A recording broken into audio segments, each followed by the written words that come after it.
안녕하세요. 안녕하세요. 반갑습니다. 하늘에 한 번씩 비니까 참 좋은 것 같아요. 금방 한 달이 오는 것 같고. 우리 에베소 5장이죠. 에베소 5장 1절부터 21절까지입니다. 우리 에베소를 이렇게 공부하니까 좋은 것 같아요. 저도 에베소를 다시 한번 이렇게 보면서 많은 교훈을 받고 있고, 내가 누구인지 다시 한번 이렇게 생각할 수 있는 좋은 기회가 되는 것 같습니다. 우리 에베소 5장 1절부터 21절까지 좀 길지만 같이 한번 읽어볼까요? 에베소 5장 1절부터 21절까지인데요. 제목은요, 성령으로 충만함을 받으라. 성령으로 충만함을 받으라 라는 제목으로 말씀을 드리겠습니다. 1절부터 21절까지 좀 길지만 같이 읽겠습니다. 시작! 그러므로 사랑을 받는 자녀같이 너희는 하나님을 본받는 자 되고 그리스도께서 너희를 사랑하신 것 같이 너희도 사랑 가운데서 행하라. 그는 우리를 위하여 자신을 버리사 향기로운 제물과 희생제물로 함께 드셨느니라. 음행과 온갖 더러운 것과 탐욕은 너희 중에서 그 이름조차도 부르지 말라. 이는 성도에게 마땅한 말이라. 누추함과 어리석은 말이나 희롱의 말이 마땅치 아니하니 오히려 감사한 말을 하라. 너희도 정령인 것을 알거니와 음행하는 자나 더러운 자나 탐하는 자 곧 우상 숭배자는 다 그리스도와 하나님의 나라에서 기업을 얻지 못하리니 누구든지 헛된 말로 너희를 속이지 못하게 하라. 이로 말미암아 하나님의 진노가 불순종의 악을 그에게 임하나니 그러므로 그들과 함께하는 자가 되지 말라. 너희가 전에는 어둠이더니 이제는 주 안에서 빛이라. 빛의 별들처럼 행하라. 빛의 영에는 모든 착감과 의로움과 진실함에 있느니라. 주를 기쁘시게 할 것이 무엇인가 시험하여 보라. 너희는 열매 없는 어둠에 행하지 말고 도리어 자신하라. 그들이 은밀하게 하는 것은 말하기도 부끄러운 것들이라. 그러나 책망을 받는 모든 것은 빛으로 말미암아 드러나니 드러나는 것마다 빛이니라. 그러므로 이르시기를 잠자는 자여 깨어서 죽은 자들 가운데서 일어나라. 그리스도께서 너희에게 비추시라 하시느니라. 그런즉 너희가 어떻게 행할지 자세히 지혜 없는 자같이 하지 말고 오직 지혜 있는 자같이 하여 세월을 아끼라. 때가 아니라. 그러므로 어리석은 자가 되지 말고 오직 주의 뜻이 무엇인가 이해하라. 술 취하지 말라. 이는 방탕한 것이니 오직 성령으로 충만함을 받으라. 시와 찬송과 신령한 노래들로 서로 화답하며 너희의 마음으로 주께 노래하며 찬송하며 범사의 우리 주 예수 그리스도의 이름으로 항상 아버지 하나님께 감사하며 그리스도를 경외함으로 피차 복종하라. 네, 굉장히 길죠? 긴 내용이지만 우리 함께 잘 읽었습니다. 제가 지금 말씀드린 것처럼 제목처럼 성령으로 충만을 받으라고 하는 내용을 가지고 우리가 생각해 봐야 합니다.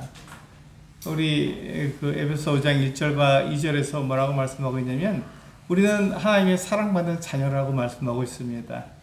우리는 하나님의 사랑을 받는 자녀라고 말씀하고 있어요. 그게 오늘 성령으로 충만을 받아야 할 이유입니다. 중요한 내용이죠. 우리가 어떤 사람인지 우리는 알아야 합니다. 우리는 사실 구원받잖아요. 구원받았다는 말은 무엇이냐면 거듭났다는 말하고 똑같은 말이거든요. 거듭난 사람의 특징이 있습니다. 그게 뭐죠? 지난번에 제가 말씀드렸는데 거듭난 사람은 두 가지 성품을 다 가지고 있는 거예요. 거듭난 사람은 두 가지 성품을 다 가지고 있습니다. 그게 뭐냐면 우리의 눈에 보이는 이 육체를 그대로 가지고 있기 때문에 육체 성품을 가지고 있습니다. 그리고 이 거듭난 사람은 이 육체 안에 성령이 들어와 계신 거예요. 그러니까 성령의 성품도 가지고 있습니다. 거듭난 사람에게 있어서 특징이 있는데 그 특징은 이 두 가지 성품을 다 가지고 있는 것이다. 육체의 성품을 가지고 있고 또 성령의 성품을 둘 다 가지고 있다라는 것이 거듭난 사람의 특징입니다. 그렇다면 여기서 우리가 생각해야 할 게 뭐냐면 거듭난 사람이 육체를 쫓아갈 수도 있는 것이고 그래서 육신적인 삶을 살 수도 있는 것입니다. 거듭난 사람이지만 근데 거듭난 사람이 그 안에 있는 성령을 쫓아서 살아갈 수도 있는 거죠. 그러니까 거듭난 사람은요 두 가지를 다 할 수 있습니다. 육신적으로 살 수도 있고요 성령을 쫓아서 영적으로 살 수도 있습니다. 이것을 우리가 선택이라고 주로 말을 하고 조금 어려운 말로 자유의지라는 말도 우리가 사용합니다.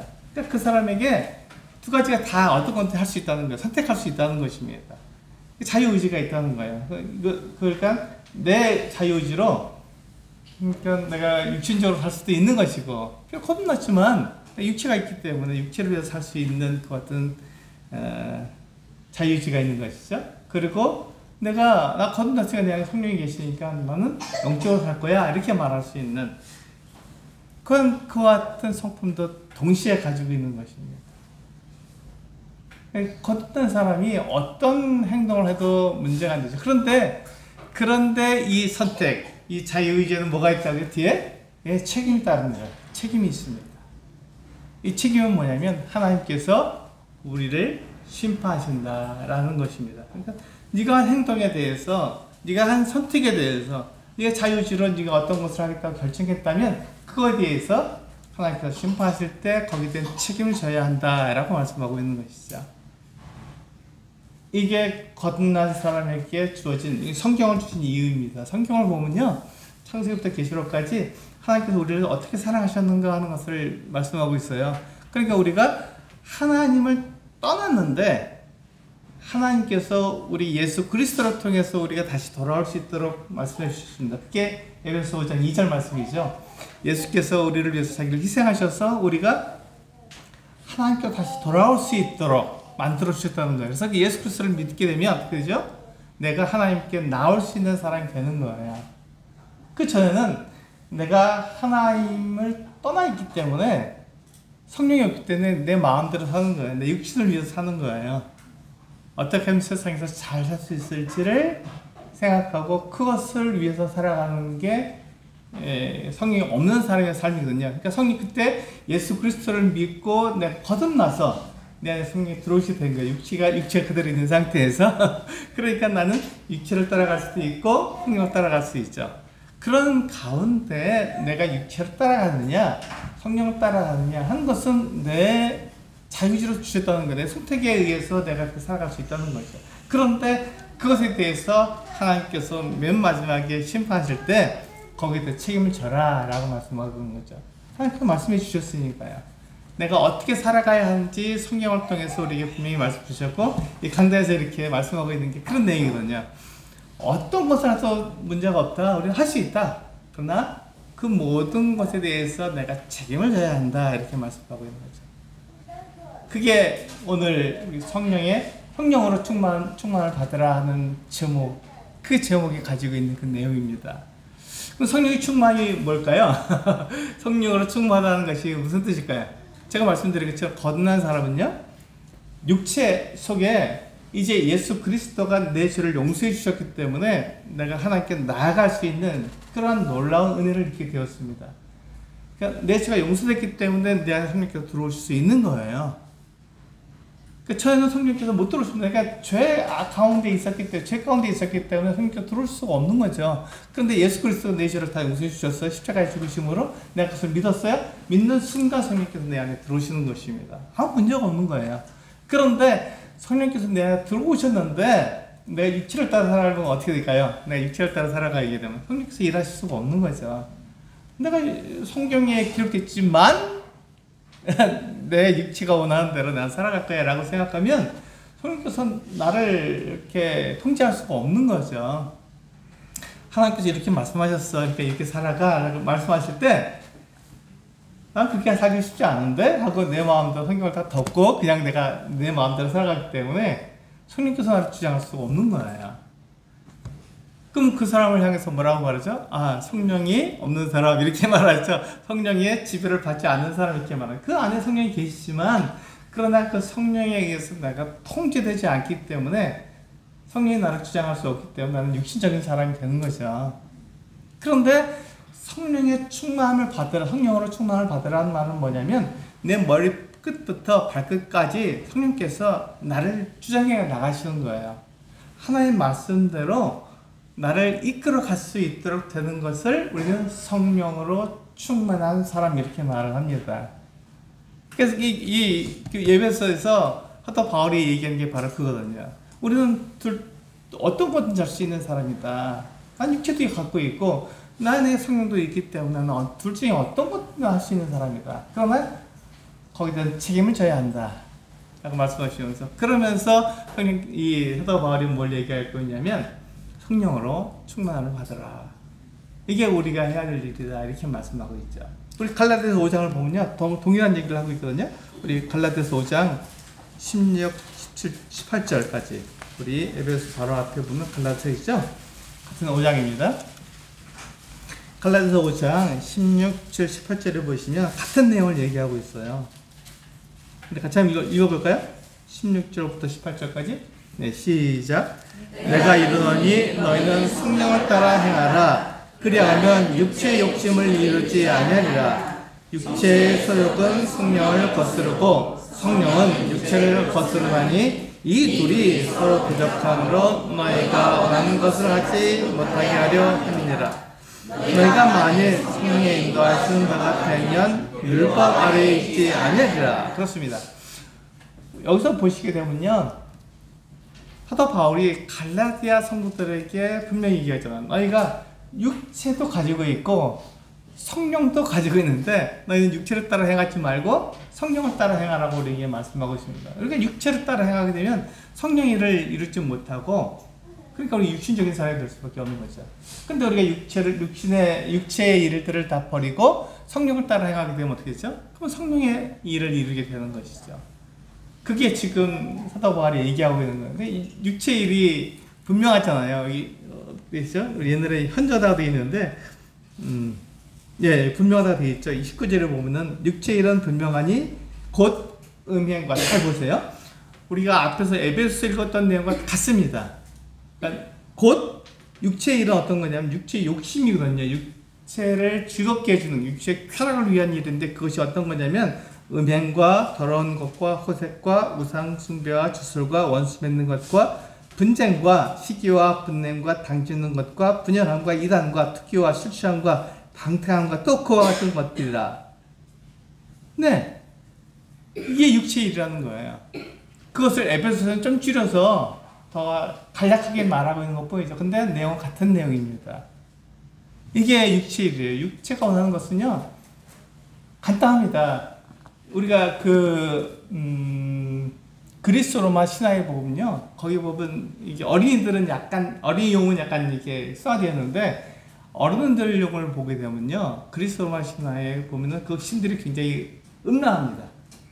그리고 굉장히 그 음행을 좋아하게 돼 있어요.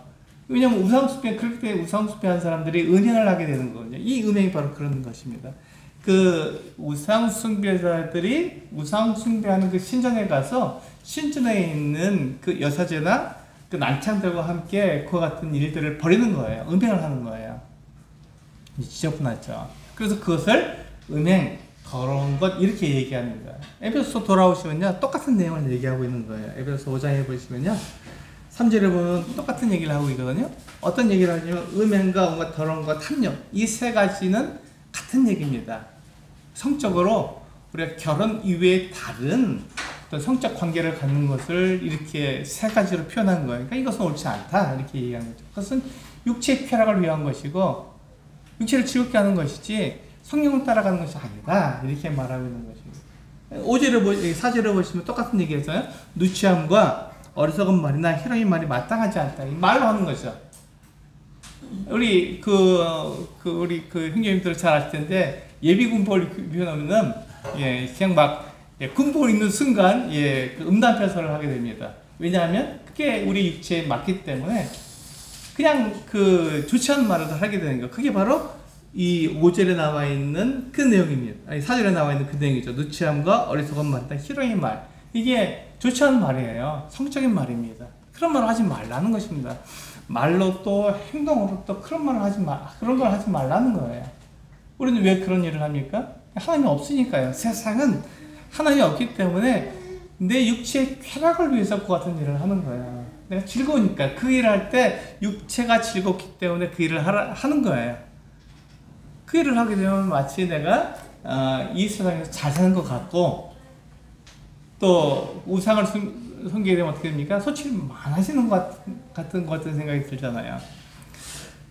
지금 우리가 도시 생활을 하기 때문에 우리는 그 농사를 잘 짓는 사람이 많지 않죠? 근데 농사 지어본 사람들은 압니다. 이게 사람이 씨를 심고 이렇게 물을 주지만 이게 잘 자랄지 또 열매를 맺을지 그거는 사람의 손에 달린 게 아니에요. 하나님께서 어떻게 하시냐에 따라 다른 거거든요. 농사를 지어본 사람들은 그것을 정확히 압니다. 내가 아무리 정성을 들여도요, 한순간에 열매 없이 그냥 사라질 수 있는 거고, 내가 그냥 대충 길렀는데도 풍성한 열매가 맺을 수가 있어요. 하나님께서 햇빛과 비를 주시는 거거든요. 바람을 주셔서 그걸 자라게 하시는 거거든요. 그래서 하나님께서 생명을 주관하시기에 사람이 어떻게 하지 못한다는 것을 우리가 알 수 있는 거죠. 똑같이 우리가 사람의 그 쾌락을 원하는데, 우상 숭배자들이 그렇게 하는 거거든요. 우상을 숭배하는 것이 이유가 뭐냐면, 우상을 숭배하게 되면 그 우상이 나에게 비도 내리고 햇볕을 주고 그래서 그냥 풍성한 소출을 줄 것이다 이렇게 생각하는 거예요. 눈에 보이니까. 하나님 눈에 안 보이잖아요. 그러니까 눈에 안 보이는 하나님을 따라가지 않고 눈에 보이는 우상을 따라갑니다. 그래서 그 고대 시대는 대부분 농경 사회였는데 농사를 잘 짓기 위해서 우상을 숭배하는 거예요. 그래서 그 우상이 나에게 풍성한 소출을 준다 이렇게 생각하는 것이죠. 그거에 대해서 좀 분명하게 얘기하고 있는 게 엘리야와 그 850명의 선지자들이 갈멜산에서 대적하는 게 나오잖아요. 거기서 그 바알 선지자와 아세라 선지자들이 막 몸에 칼을 긋고 자기 자위하면서 막 아무 떠들어도 그 재물에 아무 불이 내리지 않았잖아요. 그러니까 그들이 섬기는 바알과 아세라가 우상이라는 거죠. 아무 힘을 낼 수 없다.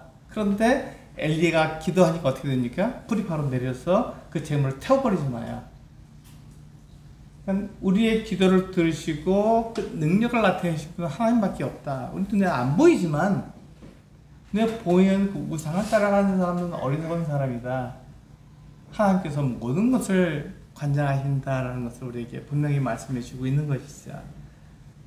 근데 우리는 그럼에도 불구하고 우리는 우상을 숭배합니다. 그게 바로 그 에베소서 5장에서 말씀하고 있는 내용이거든요. 우리는 우상을 섬기고 싶어하고 그렇게 육체의 쾌락을 위해서 여러 가지 일들을 하고 싶어하는 거예요. 그 일을 하지 말아라. 그 일은 내가 세상에 속한 일이다. 우리는 두 가지를 다 할 수 있지만 내가 거듭난 이후에도 그렇게 세상을 따라가게 된다면, 음행을 하고 더러운 말을 하게 된다면 그것은 성도로서 옳지 않다. 내가 하나님의 사랑을 입는 자녀로서 옳지 않다.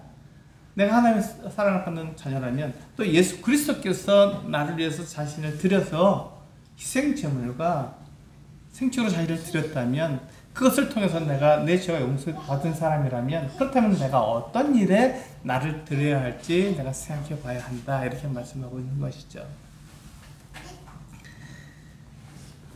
그래서 5절에서 보시면 너희도 성령 이것을 알거니와 음행하는 자나 더러운 자나 탐하는 자 곧 우상 숭배자는, 그렇죠? 같은 겁니다. 탐하는 자나 우상 숭배자가 같은 거거든요. 왜 우상 숭배를 한다고요? 소출을 많이 거두려고. 근데 그렇지 않다는 것이죠. 우상 숭배자는 다 그리스도와 하나님 나라에서 기업을 얻지 못한다 이렇게 말씀하고 있어요. 그러니까 우리가 예수 그리스도를 믿는 이유가 무엇입니까? 우리가 하나님께 나간 이유가 뭐예요? 그분께서 우리를 위해서 하나님의 나라를 준비해 놓으셨잖아요. 그러니까 그 나라에 들어가기 위해서거든요. 하나님과 우리가 교제를 나누고 사랑을 나누기 위해서 우리가 하나님의 그와 같은 나라에 들어가기 위해서 우리가 이와 같은 일을 하는 거거든요. 그래서 우리가 하나님 나라에 들어가게 되면 어떻게 됩니까? 하나님과 정말 아름다운 사랑을 나누게 되는 거예요. 최고의 우리의 우리 사람이 만들어진 그 목적을 거기서 달성하게 되는 것이죠. 그런데 여기서 뭐라고 말씀하고 있습니까? 그런 일들은 음행이나 또 더러운 자나 탐하는 자는 그리스도와 하나님 나라에서 기업을 얻지 못한다고요. 그러니까 걷는 사람이라면 그 나라에 들어올 수 있겠죠. 거기서 아무런 기업이 없다는 것입니다. 하나님께 준비하신 그 상속 재산에 대해서는 우리가 물려받지 못한다 이렇게 말하는 것입니다. 부끄러우시겠죠. 네, 그것을 우리 고린도전서에서 우리에게 말씀하고 있잖아요.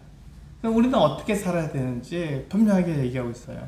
그래서 우리는 두 가지를 다 할 수 있다. 이것을 기억하셔야 됩니다.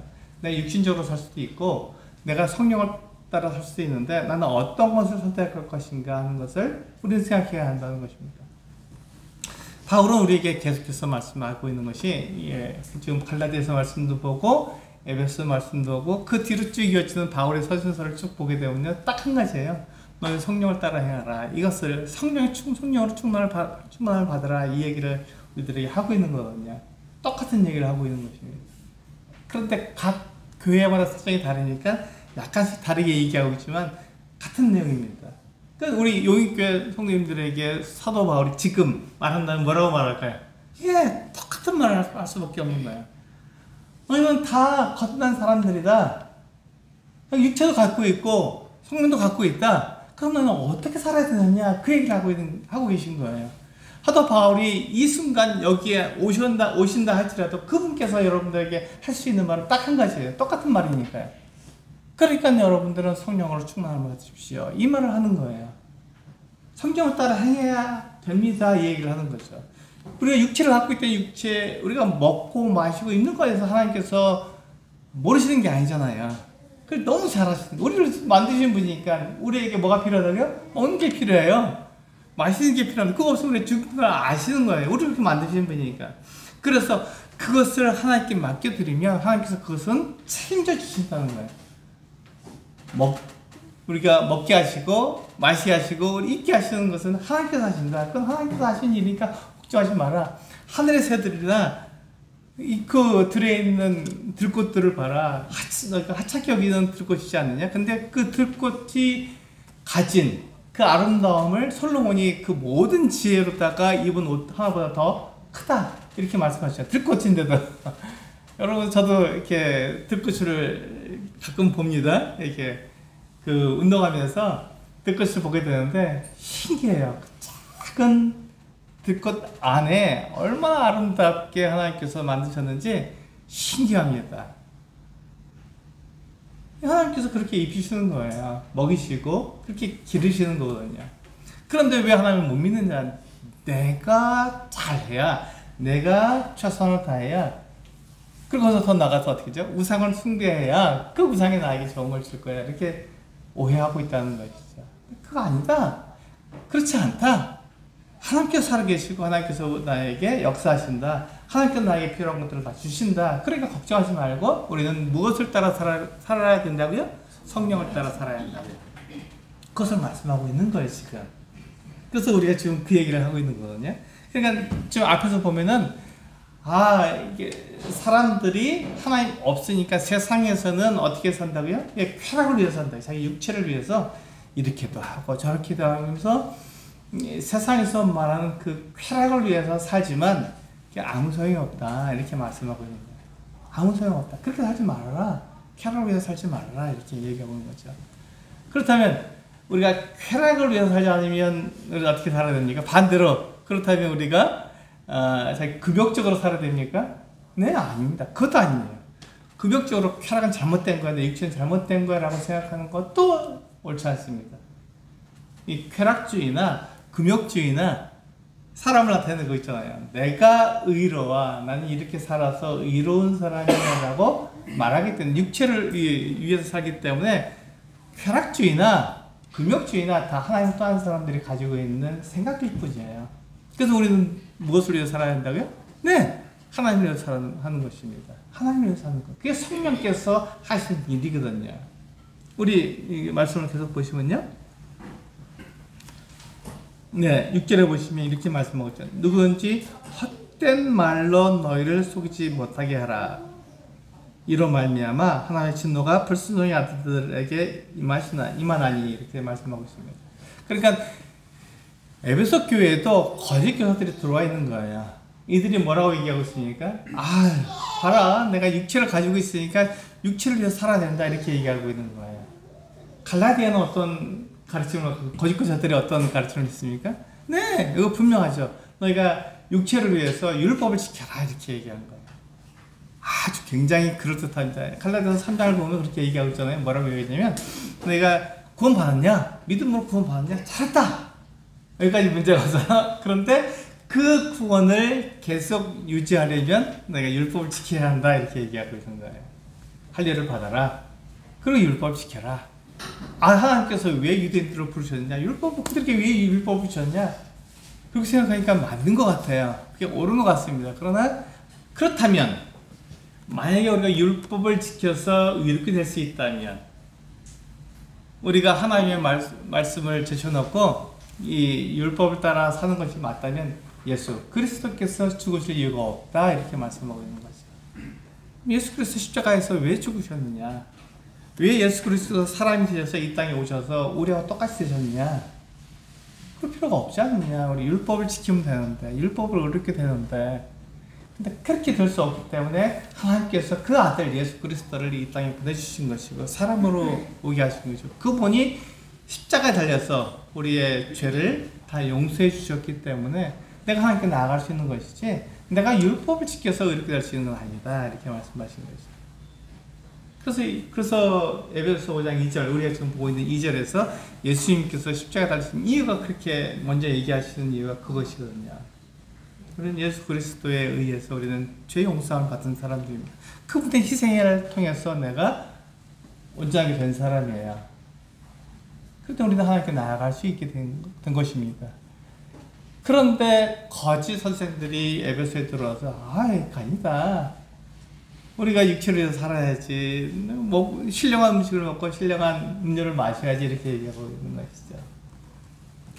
우리 과연 그런가 한번 볼까요? 우리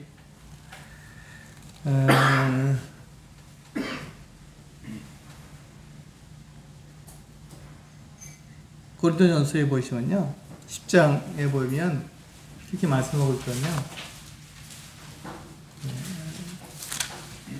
로마서 다음이 고린도전서 10장에 보시면 1절에서 5절까지입니다.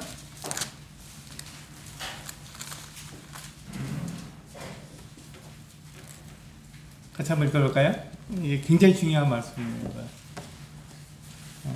고린도전서 10장 1절부터 5절까지 같이 한번 읽어보시겠습니다.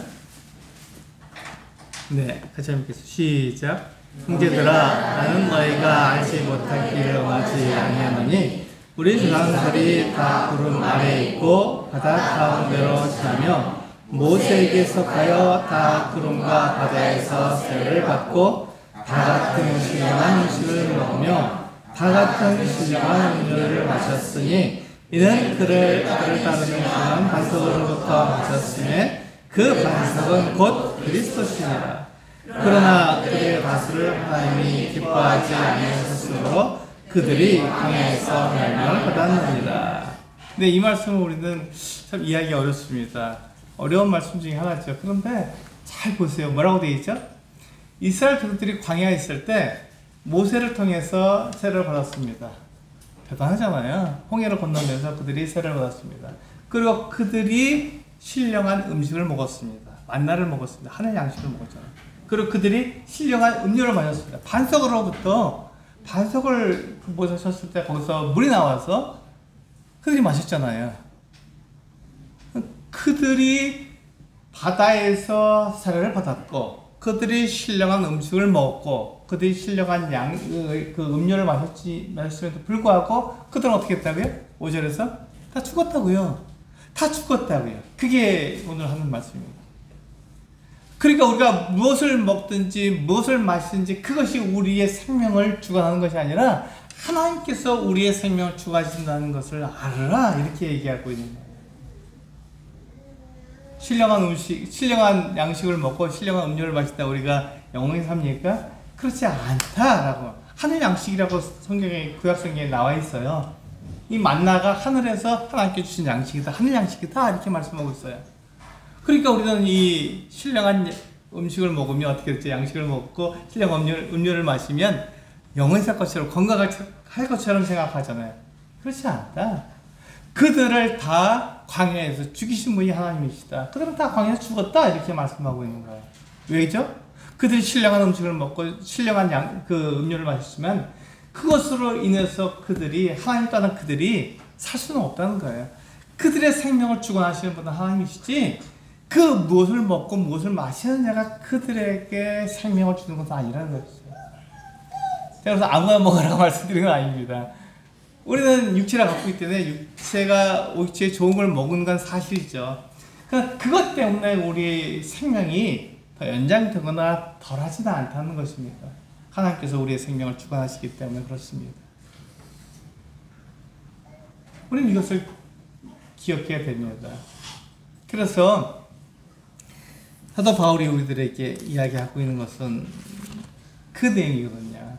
우리가 하나님께서 우리의 생명을 주관하게 계시고 하나님께서 우리들에게 주신 사명을 따라 우리가 살아가는 것이지 우리가 무엇을 먹고 무엇을 마시냐에 따라서 우리가 살아가는 것이 아니다, 이렇게 말씀하고 있는 것이죠. 그래서 누구든지 헛된 말로 너희를 속이지 못하게 하라, 이렇게 말씀하고 있는 것입니다. 육체를 위해서 우리가 살아가지 않는다는 걸 말씀하고 있는 것이죠. 그것 때문에 우리가 사는 것도 아니고 그것 때문에 죽는 것도 아닙니다. 하나님이 우리에게 어떤 계획을 가지고 계시느냐가 중요한 것이죠.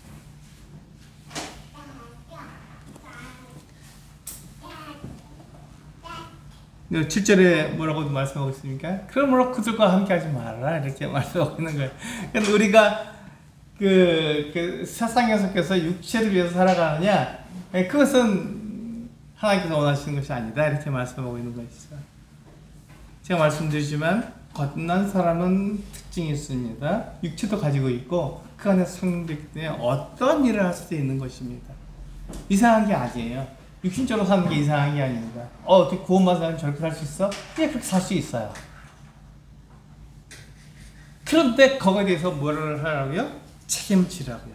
하나님께서 심판하실 것이라고. 내가 심판하는 게 아닙니다.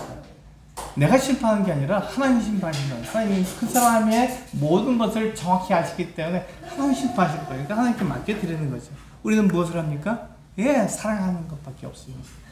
주님께서 말씀하신 게 그거잖아요.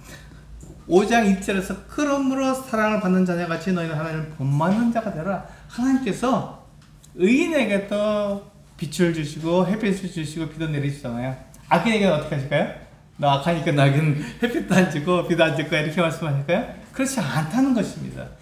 의인이든 악인이든 그 모든 사람들에게 햇빛과 비를 다 주시는 거예요. 다 잘하게 하시는 거죠. 그렇지만 그 사람이 마지막까지 그에게 기회를 주시지만 그 사람의 마지막에 가서는 어떻게 되죠? 육체의 죽음 이후에 하나님께서 반드시 심판하신다는 것입니다. 책임을 물으신다는 거예요.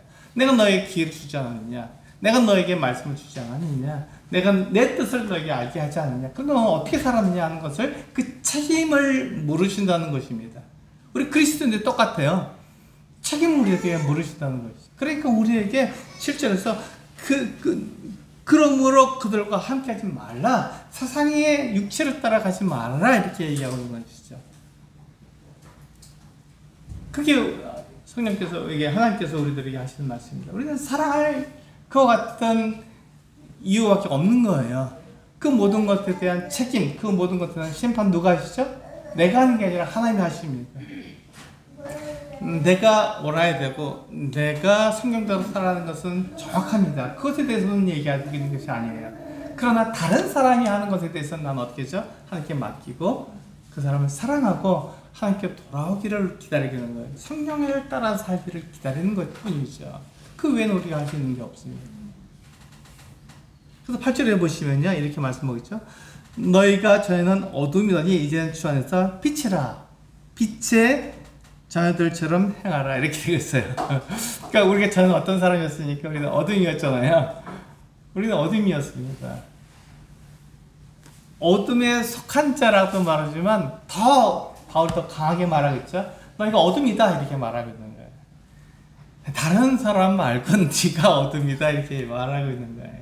그냥 내가 어둠의 일을 하고 있었던 것이죠. 악한 일을 하고요, 우매하고 음란하게 살아갔고, 그게 내가 하던 일이에요. 세상에 이 육체에 속한 일을 하는 게 내가 하는 일이었어요.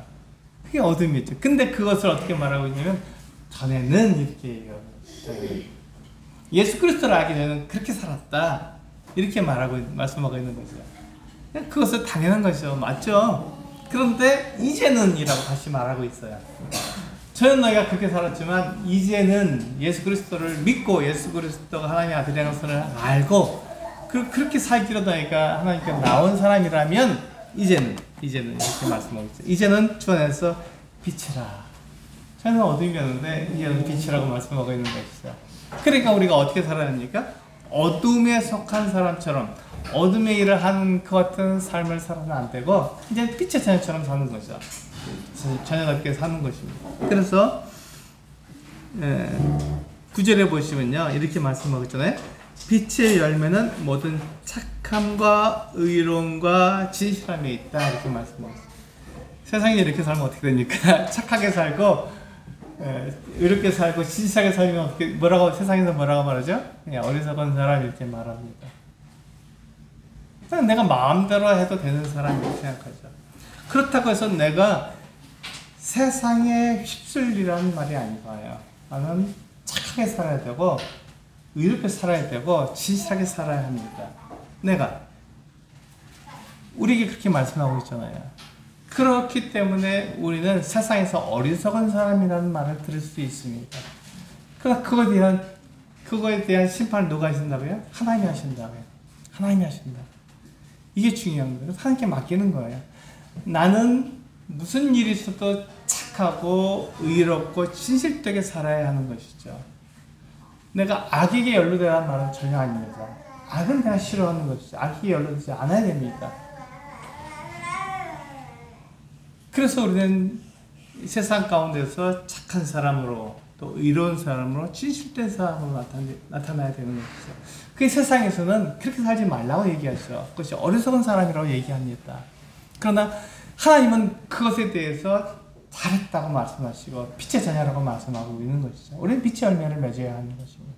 근데 어둠의 일은요, 열매가 없습니다. 아무 열매를 맺지 못해요. 그래서 열매 없는 어둠의 일에 너희가 참여하지 말라고 말씀하고 있잖아요. 우리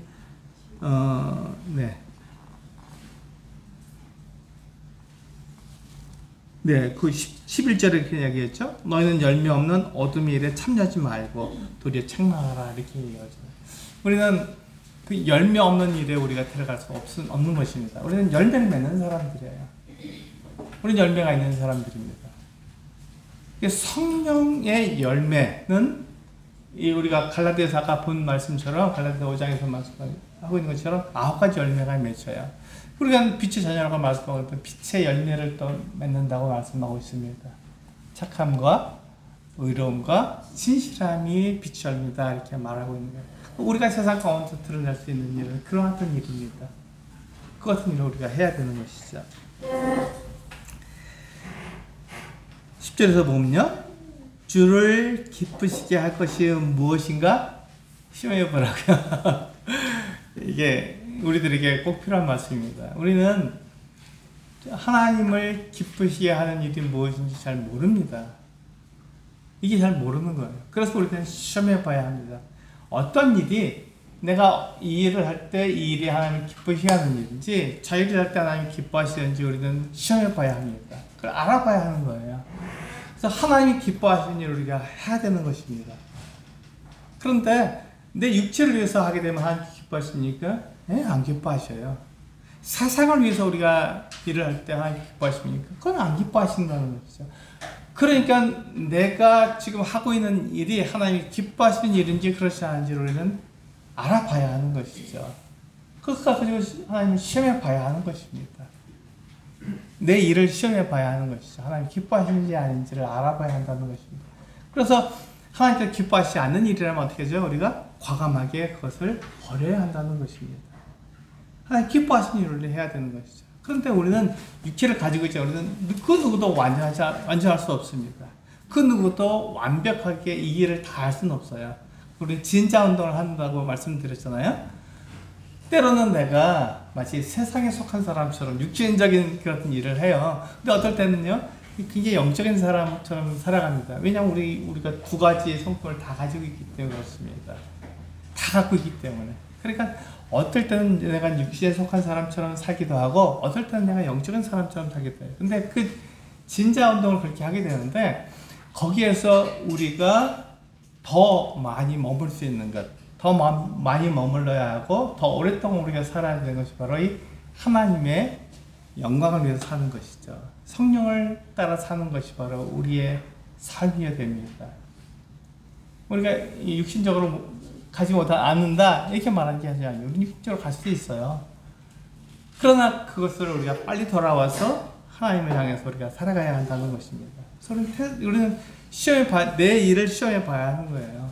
이 일이 하나님 기뻐하시는지 아닌지 우리는 알아봐야 하는 것이죠.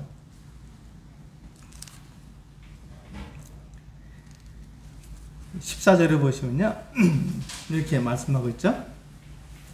그러므로 이르시기를 잠자는 자여 깨어서 죽은 자들 가운데서 일어나라. 그리스도께서 너에게 비추시리라 하셨느냐.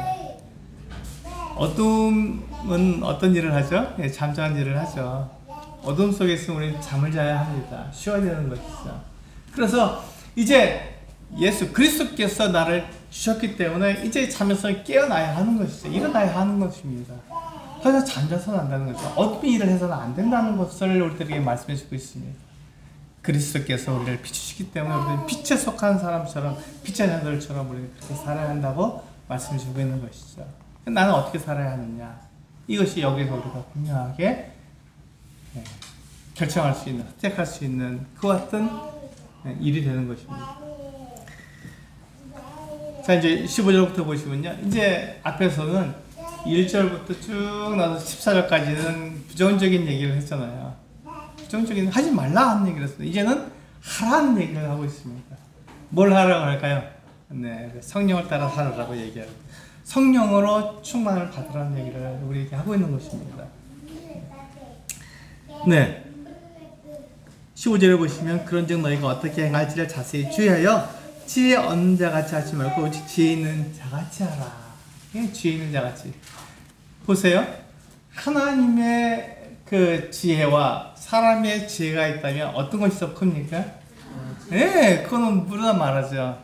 그러면 하나님의 약하심이 있습니다. 하나님의 어리석음이 있어요. 하나님의 어리석음과 사람의 지혜로움이 있습니다. 어떤 게 더 클까요? 네, 하나님의 어리석음이 더 큰 거예요. 우리가 그렇게 말을 하죠. 우리의 삶 속에서 그것이 이루어져야 합니다. 이건 어리석은 거야. 그런데 하나님이 그렇게 말씀하셨다면 하나님의 어리석음이 사람의 지혜보다 더 크다는 것을 우리가 인정해야 하는 것입니다. 비록 이것이 나에게는 어리석게 보여도 하나님께서 말씀하셨으면 그 길을 따라가야 하는 것입니다. 그때 하나님께서 우리들에게 책임을 져주시는 것이죠. 하나님께서 말씀하셨기 때문에 그 말씀을 그대로 이루시고 그 말씀대로 우리에게 역사하시는 것이 하나님이십니다. 우리가 그것을 믿는 거예요. 하나님의 어리석음이 사람의 지혜보다 크고 하나님의 약하심이 사람의 강함보다 크다는 것을 우리가 믿는 것이죠. 그것을 믿는 게 우리의 믿음입니다. 그때 우리는 그렇게 살아가는 거예요. 그래서 이 성경은 그렇게 말씀하고 있습니다. 그러니까 지혜 없는 자처럼 하지 말고 지혜 있는 자처럼 하나님을 따라 살아라, 이렇게 얘기하고 있는 것이죠. 16절을 보시면 세월을 아끼라 때가 악하니라. 네, 금방금방 지나가서 2023년도 시작한 게 엊그제 같은데 벌써 9월 말이 됐잖아요. 굉장히 빠릅니다. 그래서 그러므로 어리석은 자가 되지 말고 오직 주의 뜻이 무엇인가 이해하라. 지금 하나님 계속 얘기하고 있죠. 뭘 해야 됩니까? 내가 지혜로운 사람이 되고 하나님의 뜻대로 내가 살아야 한다는 것을 우리들이 계속 말씀해 주고 있잖아요. 우리가 세상에 속하지 않았습니다. 우리는 하나님의 사랑을 입은 사람이기 때문에 우리는 빛의 자녀이고 하나님께 속한 사람입니다. 그러니까 우리는 하나님께 속한 사람처럼 살아야 합니다. 이렇게 계속 말씀하고 있는 거예요.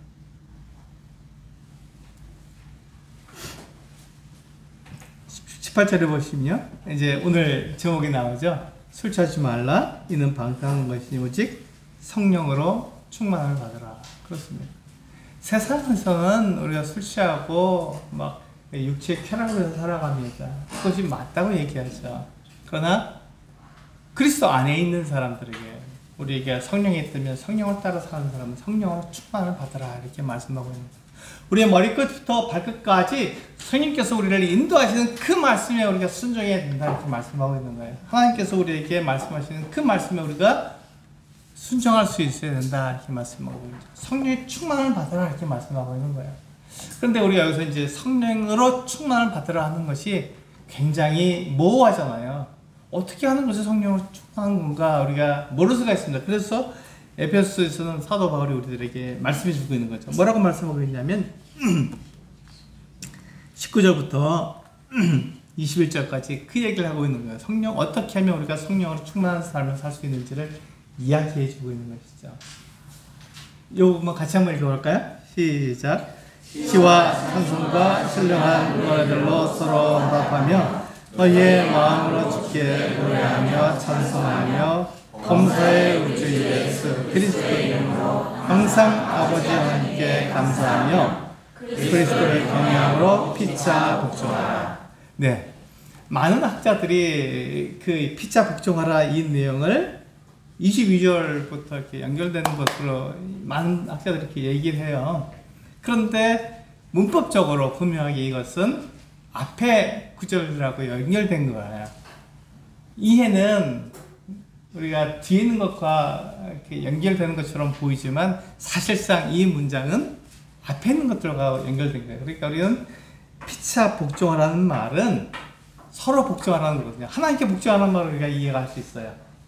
얼마든지 할 수 있죠. 예수 그리스도에게 복종하라. 얼마든지 할 수 있죠. 그런데 피차 복종하라는 것은 무엇입니까? 성도들에게 복종하라는 것, 성도들이 하는 말을 따르라는 것이잖아요. 이것에 대해서는 좀 이상하지 않습니까? 라고 얘기할 수 있어요. 그 말씀드릴게요. 왜 우리가 피차 복종해야 되는지 말씀드릴게요. 이것은 우리가 하나님의 자녀이기 때문에 이렇게 해야 됩니다. 그런데 이 피차 복종하는 말 앞에 조건이 다 붙어 있어요. 조건이. 어떤 조건이 붙어 있죠? 예, 그리스도를 경외함으로 피차 복종하라 이렇게 조건이 붙었어요. 이것을 기억해야 됩니다. 그럼 맨 마지막에 나눌게요. 먼저 앞에 것부터 보시게 되면요.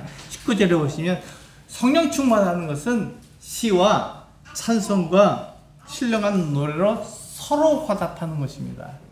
이 앞에 있는 것은 우리가 잘하고 있어요. 시편입니다. 성경에 나오는 시편 가지고 우리가 많이 노래하잖아요. 그리고 시와 찬송과 신령한 노래들로 우리가 얼마든지 하나님을 찬양할 수 있습니다. 그런데 성령의 충만은 하나님께 그렇게 우리가 시로 찬송으로 신령한 노래로 하는 것뿐만 아니라 서로 화답하는 것이 있습니다. 서로 화답하는 게 있어요. 여기에 성령의 충만함이 있습니다. 그러니까 성령의 충만은요, 나 혼자서 갖는 것이 아니라 성도들과 함께 하는 거예요. 성도들이 어떻게 합니까? 서로 화답하는 거예요. 내가 하나님이 이런 분이야 라고 내가 찬양하고 우리가 찬송을 부르면요, 다른 분이 거기에 대해서 화답하는 거예요. 맞습니다. 하나님이 이런 분이다 하고 같이 또 노래를 부르는 거예요. 그때 우리는 성령을 충만해집니다. 그러니까 너는 너, 나는 나가 아니라 우리라고 하는 것이죠. 네, 우리 용인교회 성도님들이 하나가 되는 것입니다. 찬양으로 하나가 되는 것이죠. 그때 우리는 성령을 충만해지는 거예요. 두 번째 뭐라고 말씀하고 있습니까? 20절에 보면 범사의 우리 주 예수 그리스도의 이름으로 항상 아버지 하나님께 뭐 하라고요? 감사하라. 이게 중간에 있는 거 다 빼고 맨 앞에 거, 맨 뒤에 것을 딱 붙이면 뭐라 그러죠? 범사에 감사하라. 예, 우리 잘 알잖아요. 우리 데살로니가에서 범사에 감사하라. 너무 잘 알잖아요. 범사라는 게 무엇입니까? 모든 일이잖아요. 모든 일. 범사는 모든 일을 가리키는 거예요. 모든 일. 그러니까 우리가 불평할 수 있는 일이 있습니다. 불만한 일이 있는 거예요. 근데 그런 일이 있을 때 어떻게 하라고요? 네, 하나님께 감사하라고요. 그때 또 감사하라고 말씀하고 있는 것입니다. 예, 세상에서는 불평하고 불만하는 게 당연하다고 얘기하죠. 그렇게 해야 세상이 우리를 얕잡아보지 않는다 얘기합니다. 그런데 성경은 뭐라 그러면 범사에 모든 일에 감사하라 이렇게 말씀하고 있는 거예요. 범사에 감사하라. 그런데 그 사이에는 조건들이 들어있어. 왜 우리가 범사에 감사할 수 있다고 말합니까? 우리 주 예수 그리스도의 이름으로 항상 아버지 하나님께 감사할 수 있다고 말하는 것입니다. 예수 그리스도 때문에 하나님께 감사할 수 있다는 것이죠. 예수 그리스도 때문에. 예, 내가 착한 사람이니까 하나님께 감사할 수 있습니까? 아닙니다. 내가 의로운 사람이니까 하나님께 감사할 수 있는 게 아닙니다. 예수 그리스도 때문에. 예수 그리스도가 나를 어떻게 살아가셨는지 알기 때문에, 예수 그리스도가 내 죄를 어떻게 용서했는지 알기 때문에 우리는 하나님께 감사할 수 있는 거예요. 불평스러운 일이 있습니다. 당연히 불평할 수 있죠. 불만족한 일들이 나에게 있습니다. 때로는 불만을 표시할 수 있습니다. 그게 잘못된 건 아니에요. 그러나 내 안에 성령이 있다면 성령께서는 예수 그리스도 때문에 내가 하나님께 감사할 수 있다. 거기로 와라 이렇게 말씀하고 있는 거예요. 나는 두 가지를 다 갖고 있기 때문에 육체적으로 내가 불평할 수도 있고 불만할 수도 있습니다. 그러나 더 좋은 것은 뭐냐면 우리가 하나님께 감사하는 것이다 이렇게 말씀하고 있는 것이죠. 더 좋은 것이 있다. 그것은 하나님께 감사해라. 그와 같은 일이 있다 할지라도 우리는 감사해야 된다 이렇게 말씀하고 있는 것입니다. 범사에 감사하는 일이 성령에 충만한 사람이 하는 일입니다. 그리고 이제 맨 마지막에 우리가 많이 도외시하고 있는 내용인데요. 그리스도를 경외함으로 피차 복종하라. 이 이야기를 우리는 많이 잊어버립니다. 그런데 성경은 우리들에게 분명히 얘기합니다. 성령의 충만은 우리가 서로에게 복종하는 데 있다 이렇게 말씀하고 있습니다. 우리가 복종이라는 말을 종종 오해하는데, 복종이라는 말은 어떤 사람이 말하면 그 말에 무조건 따르는 것을 복종이라 생각할 수 있는데 그것은 맹종입니다. 맹종이죠.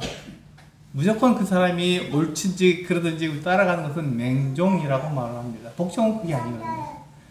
성경에서 뭐라고 말하냐면 우리가 그리스도를 경외함으로 복종하라, 피차 복종하라고 말씀하기 때문에 이건 뭐냐면 그리스도께서 심판하신 것을 우리가 알기 때문에 그분이 옳고 그분이 진리 가운데서 우리를 다루시기 때문에 우리가 진리 안에서 서로에게 복종하라는 것입니다. 다른 성도가 진리가 아닌 그리스도의 말씀이 아닌 다른 것으로 우리를 이끌라고 하면 우리가 노라고 말할 수 있는 것이죠. 그거 아닙니다. 그렇게 해서는 안 됩니다. 그리스도께서는 그렇게 말씀하시지 않으셨습니다라고 우리는 이야기할 수 있습니다. 그런데 그 다른 성도가 우리들에게 뭐라고 얘기하냐면 우리 크리스도 안에서 우리는 이렇게 살아야 됩니다 할 때 우리는 아멘 그렇게 하면 이렇게 해야 됩니다 하고 다른 성도가 나에게 말해주는 그것에 내가 복종해야 한다는, 그것을 따라가야 한다는 것입니다. 네, 그게 성령 충만한 삶이에요. 그게 성령 충만한 삶입니다. 그러니까 나는 이 성경 말씀 외에는 내가 복종하지 않아. 굉장히 좋은 것이지만, 그러나 성령으로 충만을 받는 사람의 특징은 다른 성도가 나에게 알려주는 것들, 이렇게 하면 내가 주님을 따를 수 있습니다 라고 말해주는 것에 대해서는 내가 그렇게 살아가야 한다는 것이죠. 그게 옳은 거예요. 그렇게 살아가라고 말씀하고 있는 것입니다. 그런데 그 진리에서 벗어난 것을 우리에게 말할 때는 너 그렇게 가지 않겠습니다 라고 말할 수 있는 것도 성령의 충만한 사람의 모습이라는 것이죠. 그래서 그리스도에게 복종함으로 피차 복종하는 것입니다. 이 뒤에는 뭐라고 나뉘냐, 그러니까 아내가 남편에게 복종해야 된다 이렇게 말하게 돼요. 이 복종은 이게 바울이 이제 그 다음에 복종 얘기하니까 바로 아내가 남편에게 복종하는 얘기를 하고 있는 거예요. 근데 이 복종은 사실은 성령의 충만한 사람의 삶의 모습이죠. 그것을 먼저 말하고 복종 얘기 나왔으니까 이제 아내가 남편에게 복종해라 이렇게 얘기하고 있는 것이죠. 그러니까 이 뒤에 22절부터는 다른 얘기를 하고 있는 거예요. 앞에까지 21절까지는 분명하게 우리가 성령에 충만하려면 우리는 예수 그리스도께서 말씀하신 그 내용을 성도들이 이야기하시면 다 들어봐라. 그리고 그 말을 따라가라. 그리고 성도를 인정해라. 다른 성도들이 나와 한 지체라는 것, 그리스도의 몸의 한 지체라는 것을 인정해라. 이것을 우리들에게 얘기해 주는 거죠. 너 잘못됐어. 나는 오라. 이게 아니라는 것이죠. 형제도 자매도 우리 그리스도 안에서 한 지체고 정말 귀합니다. 정말 존경스럽습니다. 이렇게 얘기하는 것이 성령에 충만한 사람의 모습이라고 우리들에게 이야기해주고 있습니다. 그래서 우리는 성도들의 말을 성도들에게 피차 복종해야 합니다. 근데 조건이 있습니다. 그리스도를 경외함으로 이것을 빼놓고 말씀하고 있는 것은 아닙니다. 무조건 우리가 다른 성도의 말을 따르라는 것이 아니라 그리스도를 경외함으로 따라야 한다고 말씀하고 있습니다. 그게 바로 성령으로 충만을 받은 사람의 모습입니다. 우리가 그렇게 살아야 되는 것이죠. 우리 한번 예레미야서 42장 한번 열어볼까요? 이 말씀만 하고 마치도록 하겠습니다. 이사야, 예레미야 42장 6절입니다. 예레미야 42장 6절.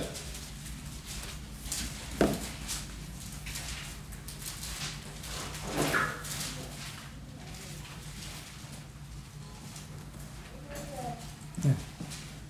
이사야, 예레미야입니다. 이사야서가 66장까지 있죠. 굉장히 큰 선지서입니다. 이사야 다음이 예레미야입니다. 예레미야도 굉장히 큰 분량을 가지고 있습니다. 그 예레미야에서 42장 6절 같이 한번 읽어보겠습니다. 시작.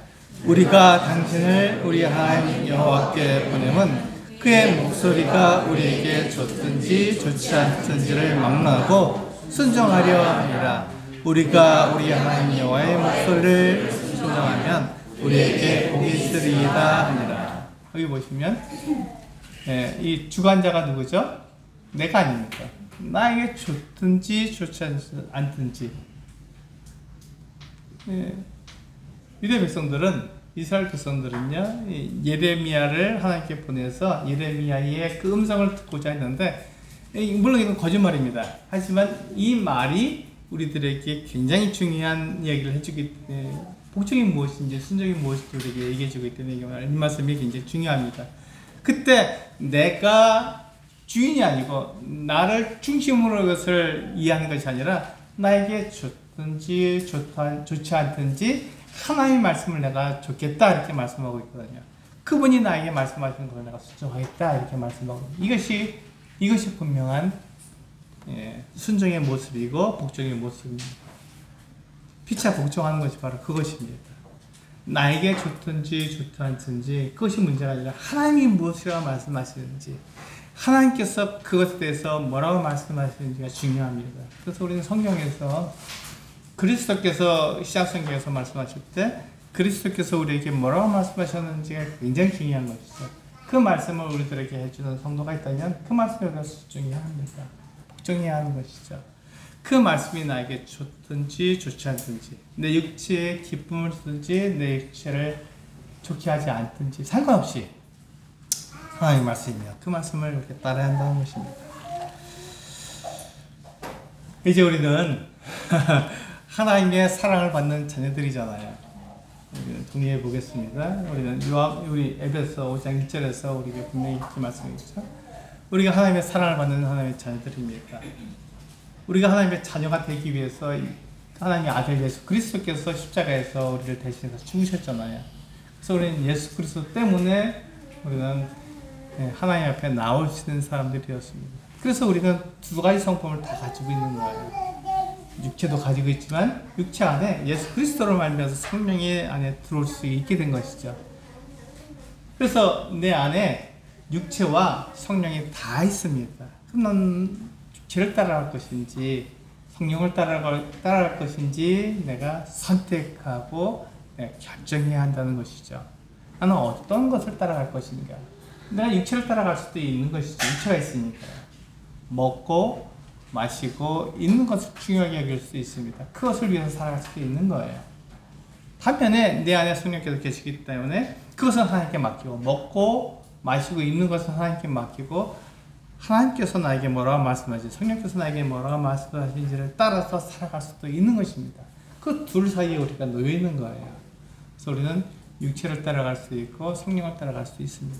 근데 사도 바울은 너희가 성령으로 충만함을 받으라 이렇게 말씀하고 있는 것이죠. 그래서 나는 어떤 것을 선택할 수 있지만 내가 성령을 따라가 살아간다면 그리스도께서 성경에서 무엇이라고 말씀하시는지를 내가 알고 그 말씀이 나를 복종시킬 수 있는, 나에게 좋든지 좋지 않든지를 떠나서 하나님께서 나에게 말씀하신 그 말씀에 내가 나를 순종하게 하고, 그렇게 함으로써 내 안에 성령으로 충만을 받을 수 있는 그 같은 사람이 되어야 한다는 것입니다.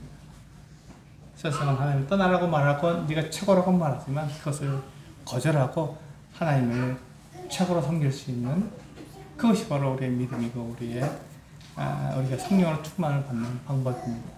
그 믿음으로 이 세상에서 승리하시는 성도님들 되시길 바랍니다. 기도하시겠습니다.